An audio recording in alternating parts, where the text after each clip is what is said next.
Entonces, si hay una alineación con ese yo soy, todo lo demás ya sigue.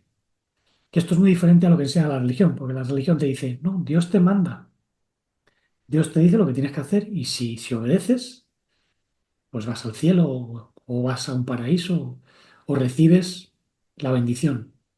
Pero no, el maestro no enseñó eso. Dijo, vosotros sois la luz del cosmos, el que se alinea con la voluntad del Padre es la Madre. Por tanto, yo no cumplo llamamientos o mandamientos, si lo quieres, por obediencia, no, es al revés. Porque soy, los cumplo o me comporto de ese modo, que es distinto. O sea, como yo soy auténtico, como yo soy yo, entonces es imposible que pueda obrar de otra manera.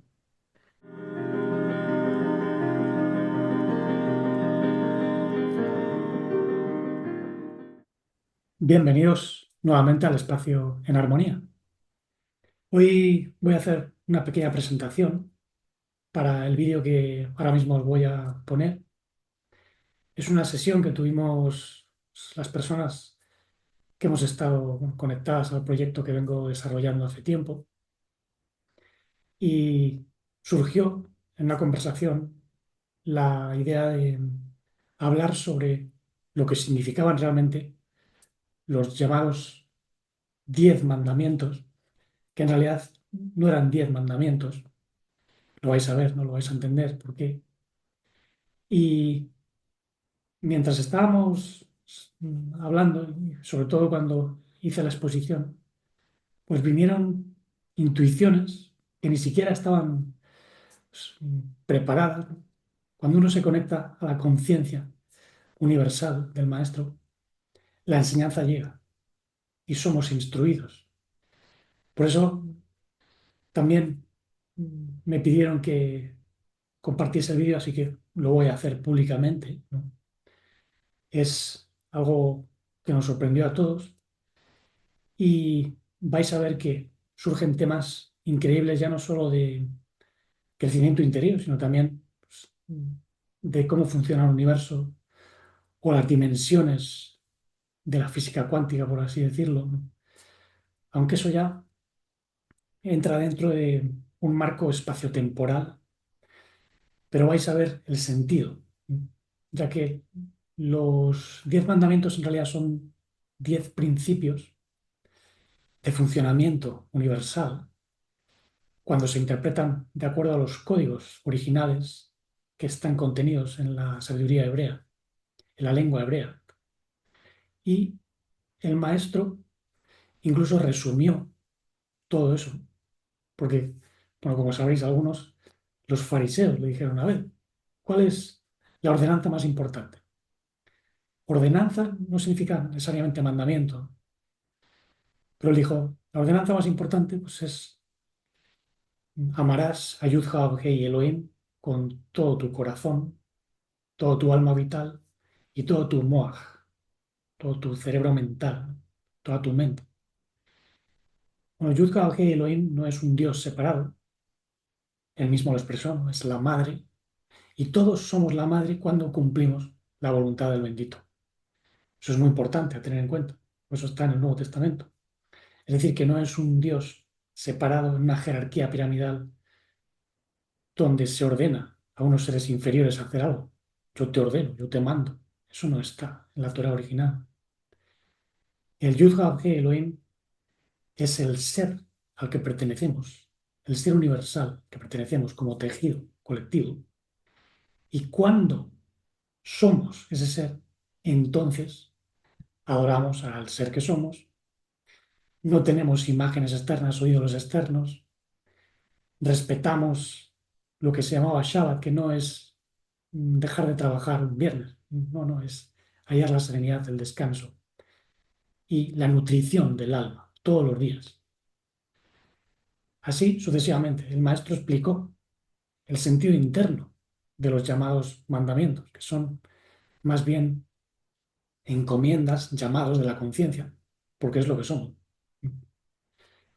Y dentro de esta enseñanza, pues está contenida la esencia de lo que podemos llamar toda la Torah, que no es una ley externa, sino que es la dinámica holárquica del universo.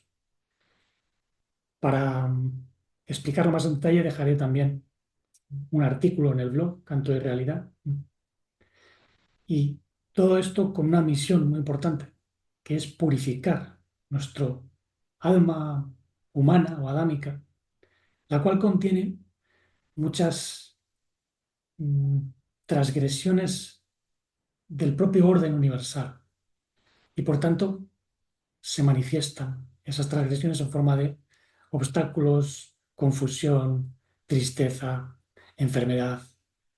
Por tanto, los llamamientos o encomiendas también son una forma de sanación, de eliminar la obstrucción.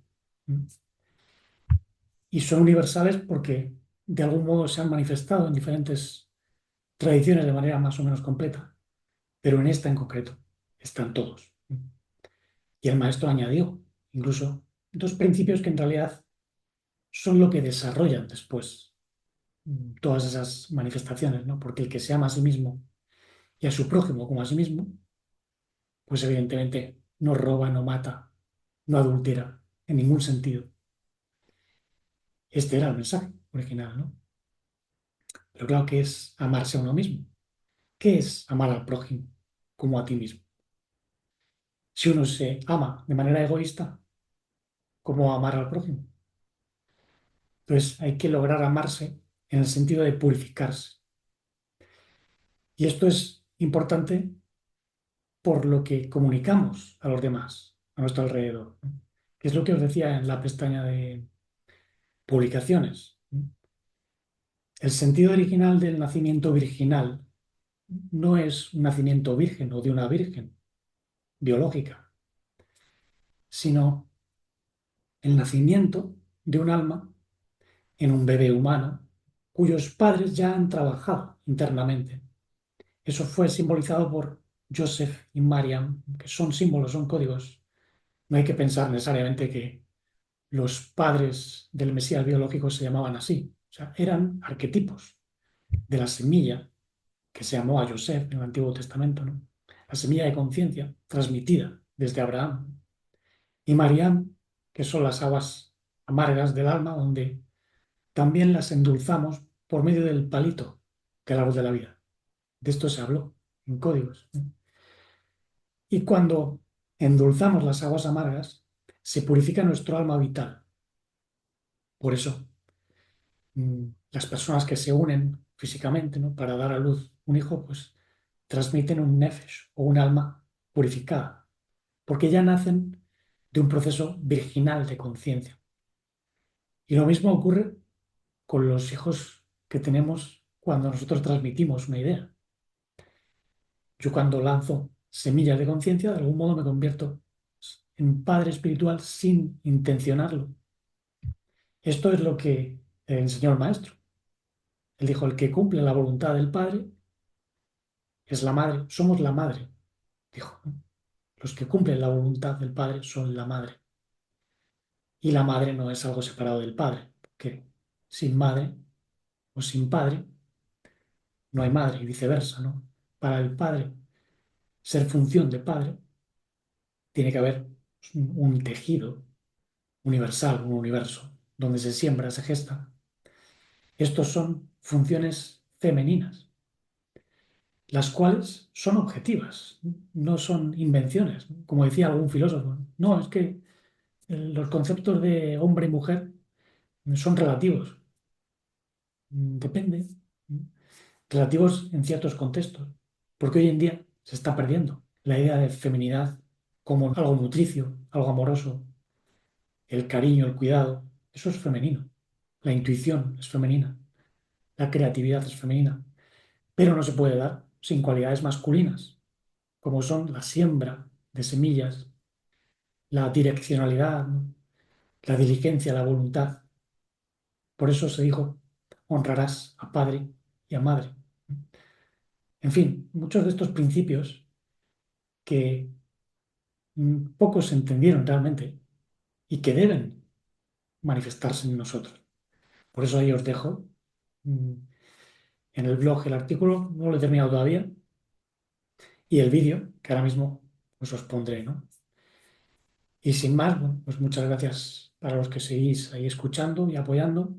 Ya sabéis que somos muy pocos los que ahora mismo estamos dando este mensaje, pero es algo que va a crecer.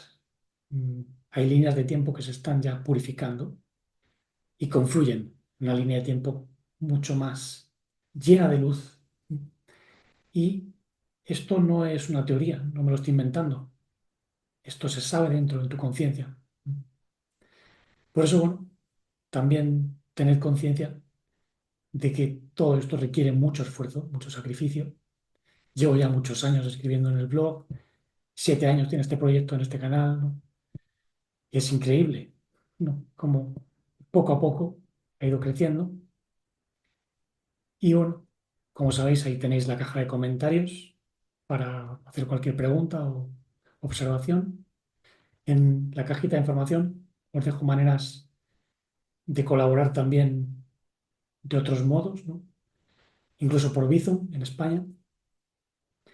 Y bueno, sin más, sigamos abriendo la mente, limpiando el corazón para manifestar el amor sin límites, la vida no fragmentada, la conciencia integral y la serenidad dichosa. Aquí os dejo el vídeo, lo publicaré en partes, no sé si 2 o 3, pero aquí lo tenéis. Gracias. Pues como os dije, lo que normalmente se conoce como 10 mandamientos, en realidad es un código, porque en la escritura tampoco se dice mandamientos, ¿no? Se dicen devarim. Estas son las devarim, las palabras que supuestamente dirigió Elohim, Yud-Hah-Vah Elohim a Moshe, que era el mediador en ese tiempo.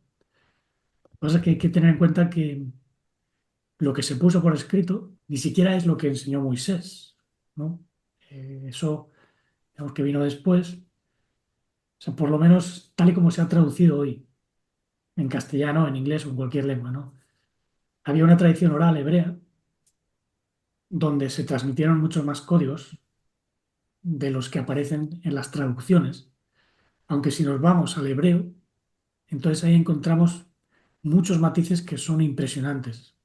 O sea, en esas 10 sentencias hay aspectos de física cuántica, de dimensiones, del árbol sefirótico, y parece un código de cómo funciona esta realidad y también cómo acceder a cámaras internas que nos ayudan a no ser presa de este mundo de causas y efectos ciegos, ¿no? Por eso, bueno, es interesante ir viendo lo que significa pues, cada sentencia y ver cómo se conecta también con pues, otras ciencias. Ahí, por ejemplo, en la Biblia traducida, lo encontramos en Éxodo 20 y también en Deuteronomio, ¿no? Pero son textos diferentes. O sea, el de Éxodo parece sucinto. Aquí simplemente dice, bueno, que esa inteligencia dijo estas palabras. Yo soy Yud-Hah-Vah Elohim, el que te sacó de la tierra de Egipto, de la casa de servidumbre. Esa es, digamos, la primera sentencia. Entonces, ¿qué significa esto? ¿Por qué eso es importante, no? Algunos dirán que no tiene sentido, que eso o bien una invención judía o bien las palabras de un dios extraterrestre, ¿no? Como el Jehová de algunos neonósticos. Pero claro, cuando le preguntaron al maestro cuál es el mandamiento más importante, él dijo, pues amarás a Yud-Hah Elohim y al prójimo como ti mismo. No como a ti mismo, o sea, como nos amamos normalmente, porque es de manera muy egoísta, ¿no? Sino como si fuese otro tú. O sea, como si el prójimo que no es cualquiera, sino pues alguien que tiene esencia adámica, que tiene conciencia, que tiene humanidad. No está hablando de psicópatas o de sociópatas en general, o sea, está hablando más bien de la humanidad en cuanto a una expresión de conciencia divina, ¿no? Pero eso expresa el amor universal. Entonces, yo soy Yud-Hah Elohim, es como la primera referencia que tenemos, ¿no? En la Cábala eso se asocia a la esfera de Binah. Binah es la madre. Entonces, aquí está haciendo alusión al universo en cuanto gestador de conciencia, en cuanto expresión de una inteligencia que se manifiesta pues, en la multiplicidad y que no es Dios en sí. Esto es lo que algunos no comprenden. Ahí no se habla del Dios en sí. O sea, la Biblia o la Torá no habla del Dios inefable o de su expresión más profunda, sino de sus atributos, cualidades, lo que llaman Elohim. Lo que pasa es que Elohim puede estar rectificado o unificado, como es Yud-Hah Elohim, o bien caído, pues como puede ser la naturaleza que conocemos, incluidas inteligencias que cayeron hace mucho tiempo y que también eran Elohim, ¿no? Nosotros, como parte de la naturaleza, también seríamos Elohim, las células, los animales, todo eso es Elohim, los astros. Y bueno, se dice que las primeras tablas que se le dieron a Moisés fueron escritas por el dedo de Elohim. Es decir, que la naturaleza, la inteligencia de los astros de este mundo, entregó un conocimiento. No, no eran tablas, literalmente, o sea, eso es una alegoría. Además eran de zafiro. Zafiro en hebreo se relaciona con libro, sefer, pero también sefirá, que es esfera. Y las sefirot, las esferas, tienen que ver con una naturaleza. Entonces Moshe era un tipo de hombre pues, que alcanzó una conciencia como la de Adán antes de la caída. Eso es lo que dice la tradición hebrea, ¿no? Y que por eso se puede poner en contacto con la inteligencia del universo igual que hizo Abraham, ¿no? Abraham era pues el padre de la fe y el que trajo una semilla de unificación diferente a la que estaban enseñando pues otros pueblos, ¿no? Que eran politeístas, animistas y que adoraban pues eso a dioses caídos, falsas deidades. Entonces, en esta enseñanza se apela a una inteligencia unitaria que viene de lo que es todo el entramado cósmico, lo que podemos llamar el árbol de la vida. Y esto es importante porque el árbol de la vida tiene 12 aspectos o 12 dimensiones, pero en el universo que se presenta en esa Torah que aceptaron o que se codificó, que no tiene nada que ver con la primera, la que estaba escrita por el dedo de Elohim, porque esa la rechazaron los israelitas, ¿no? Ellos adoraron al becerro de oro, las enseñanzas de Orión, que venían de Egipto, entonces se les dio una Torah codificada, ¿no? Y esa Torah codificada es la que luego se puso por escrito, dando lugar pues, a esto que tenemos, ¿no? Y en esa Torah, Em, pues sí, Perdón, Fernando, para yo aclarar mi idea de Elohim. Elohim viene siendo sus manifestaciones aquí. sí, Elohim siempre implica la característica de fuerza que se manifiesta en multiplicidad, ¿no? Entonces está Él, que es fuerza unitaria, y luego Elohim. Entonces, Él, por ejemplo, pertenece a Gesed, la expansión, la fuerza expansiva, pero Geburah ya es Elohim. O sea, son fuerzas expansivas, pero también restrictivas, ¿no? En Jokmah y Binah tendríamos, por ejemplo, a Ya, lo que llaman el Yud-Hah-Vahey, o el nombre, la energía, la vibración que Eh, hace que algo se manifieste, ¿En dónde, perdón? ¿En qué en esfera? Jokmah, En Jokmah. Jopá. Eso es como una semilla o un potencial, una energía, como diría Aristóteles.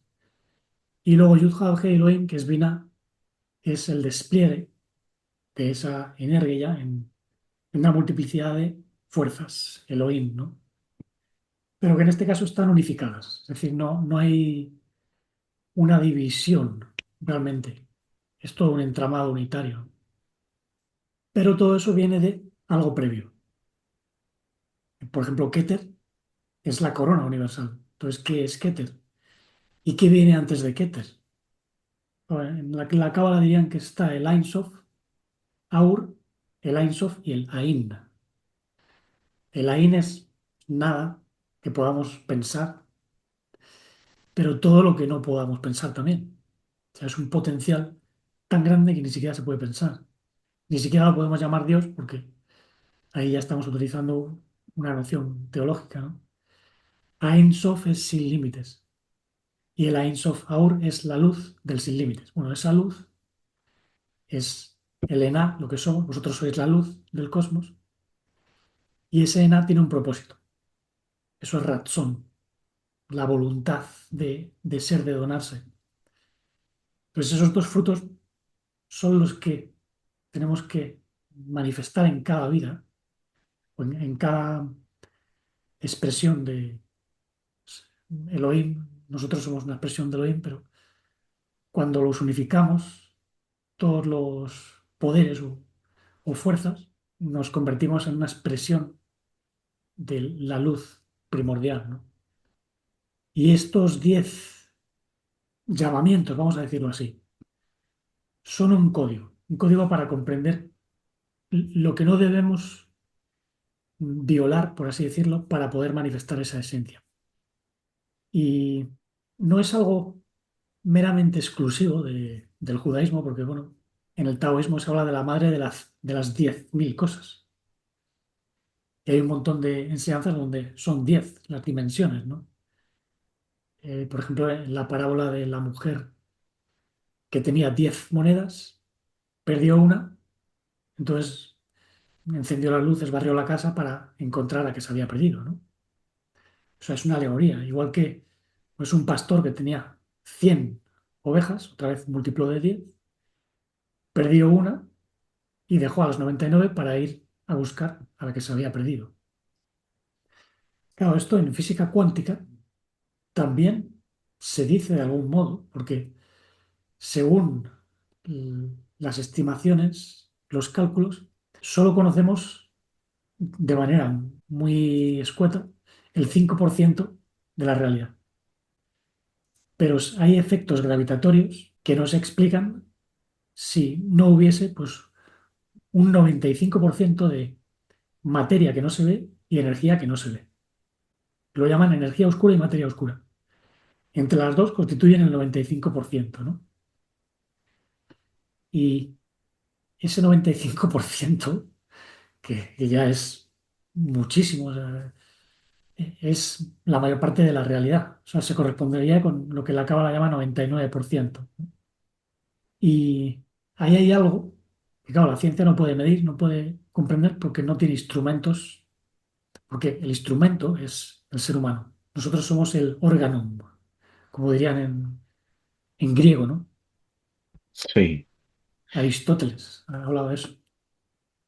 Y mencionaste que se dio la Torá, o sea que para ciertos niveles hay diferentes Torá. Eso es. Habría otra Torá, por ejemplo, no sé en qué esfera, pero digamos que en Tiferet, ahí aplica otra Torá. Claro, una cosa es la Torá de luz, que viene de Atzilut, que está por encima incluso de los astros. Otra cosa es la Torá que manifiesta en los astros, el dedo de Elohim, que también habla de la Torá verdadera, en cierto sentido.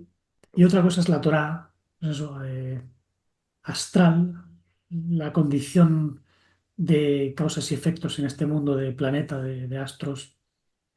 Y otra Torá, pues es la que se manifiesta en este mundo físico que vemos. O sea, O es sea como que hay que eh, niveles de Torah. la Torá que conocemos, en la cual se traduce a la Biblia, viene siendo astral.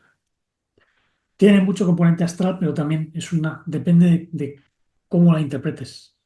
Porque el maestro dijo en Mateo 5, ¿no? Que no había venido a anular la Torá de los profetas, sino a darle cumplimiento. Y él, digamos que daba una enseñanza de contraste, ¿no? Pues eso, en la Torá te dijo, no matarás. Pero yo os digo que desde el mismo instante en que vosotros ya odiáis Penséis. dentro o le decís a vuestro hermano, vete, o le odiáis, ya estáis transgrediendo, ¿no? Ya estáis matando. O por ejemplo, yo qué sé, lo que os decía antes, ¿no? Si matas a una mosca con saña, ahí ya estás transgrediendo. Matar a una mosca en sí no tiene mayor trascendencia. Lo que tiene trascendencia es lo que tú sientes, ¿no? Eso también se dice en la filosofía oriental. Hay muchos samuráis que, según la leyenda, eran capaces de defenderse e incluso matar sin acumular karma negativo, porque no se vinculaban a... Yo ahí pienso que no es exactamente así. Quien a hierro mata, a hierro muere, dijo el maestro, ¿no? Mm, O sea que la acción a veces sí que puede incidir cuando tienes conciencia. Si no tienes conciencia, pues evidentemente no te afecta. Pero claro, ¿quién sería capaz de rebanarle la cabeza a alguien a sangre fría, sin acumular karma? ¿Qué quiere decir que eres un psicópata, ¿no? Eh, claro, o sea que los mandamientos, cuando hablabas que los ponen en la Torá, em, son solo para hasta cierta esfera. Ya, no, son para todas. Eso lo vamos a ver ahora porque son un código. ya, De hecho, las 10 dimensiones que se han descubierto y para las cuales incluso ya hay demostración matemática, están contenidas en la estructura de las 10 de Barín, ¿no? Entonces, esto es una especie de introducción que os he dado. En los Salmos, el capítulo 19, el rey David dice, bueno, los Shemaim, los cielos, hay 7 cielos, cuentan el esplendor de Él. ¿O quién es Él? ¿O qué es Él? Él no es una persona o un Dios que está por ahí flotando. Él es una fuerza. Él, electricidad, eléctrico, es la columna derecha del universo, que a nivel cósmico es masculina. Pues él es una cualidad masculina y la cualidad femenina es del lado izquierdo. Por eso, Yud, Hah, Hei, Elohim, ahí ya hay un plural, ¿no? Es magnético. O sea, tenemos lo eléctrico y lo magnético, lo unificador o fecundante y lo multiplicador o múltiple.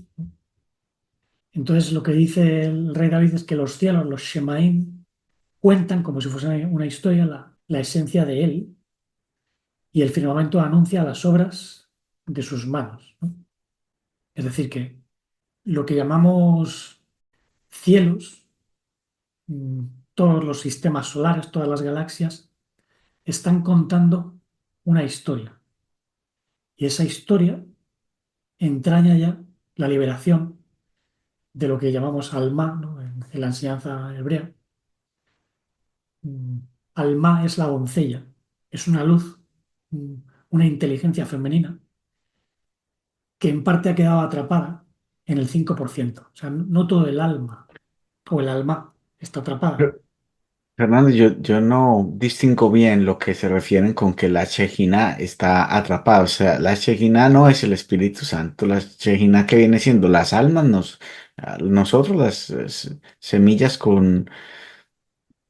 Sí, la Shekinah es morar, es morada.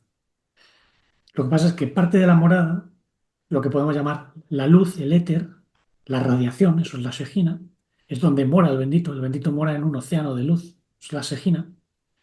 Bueno, pues parte de esa luz, que era contenida por diversos seres, quedó atrapada en un universo caído, el universo que había hecho la serpiente. Entonces, esa luz de Shejinah, que se llamó Sofía, por ejemplo, en el gnosticismo, generó su propio mundo caído. Por eso se originó un mundo paralelo, sesgado, que ya no tiene 12 aspectos, sino que tiene 10, 10 dimensiones, las dimensiones del espacio, del tiempo, de la fragmentación, lo cuántico. Max Planck, el fundador de la mecánica cuántica, descubrió que la energía en este universo se manifiesta de manera discreta, es decir, en paquetitos, en fragmentitos de energía. Eso se llama cuanta. Entonces la Shejina se fragmentó. Por eso en hebreo, mm, universo es Olam y se escribe igual que Elem, que es escondido. Elem es Ain Lamed Mem. Entonces, ¿qué está escondido en el Olam, en el universo? Alma, que se escribe también Ain, Lamed, Mem con una Hei. La Hei es la Shejina. Yud, Hei, Bab, Hei. Hay dos Shejinas, la madre y la hija. Entonces, la que está exiliada es la hija. Está exiliada en un mundo material denso donde su éter, su esencia material, está contenida en una esencia material distorsionada.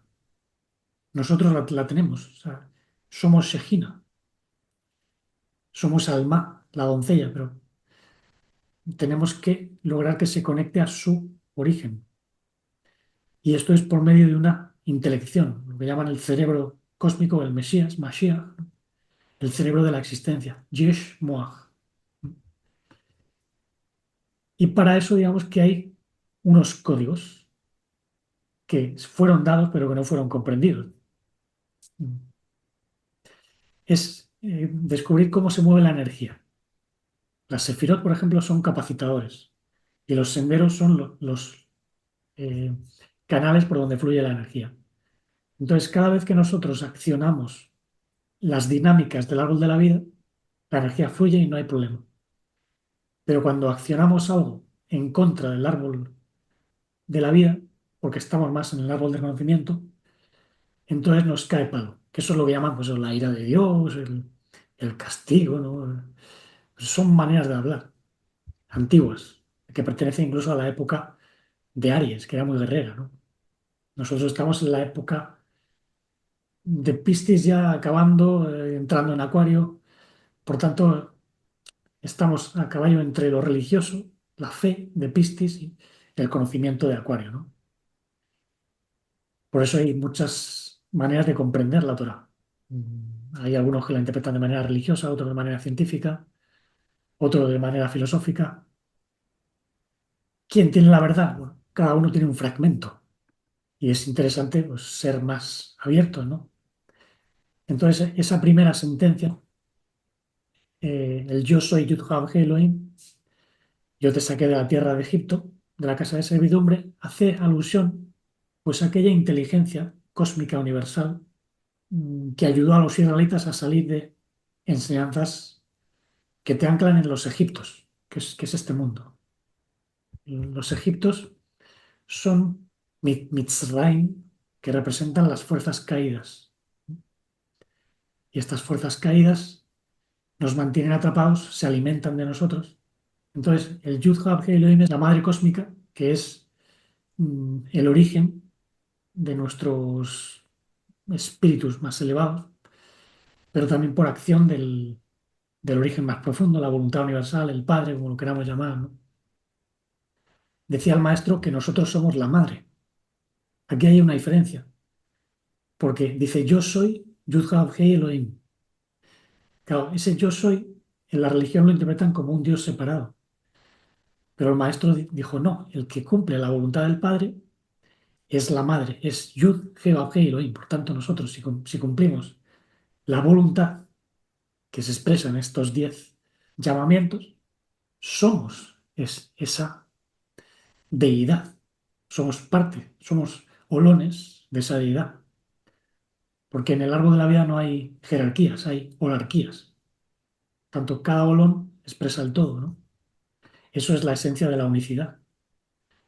Entonces yo soy Yud-Hah Elohim, que te saqué de la tierra de Egipto, es serénate y conoce que yo soy Elohim. Eso se dice también en el Salmo 46 de David, si no recuerdo mal.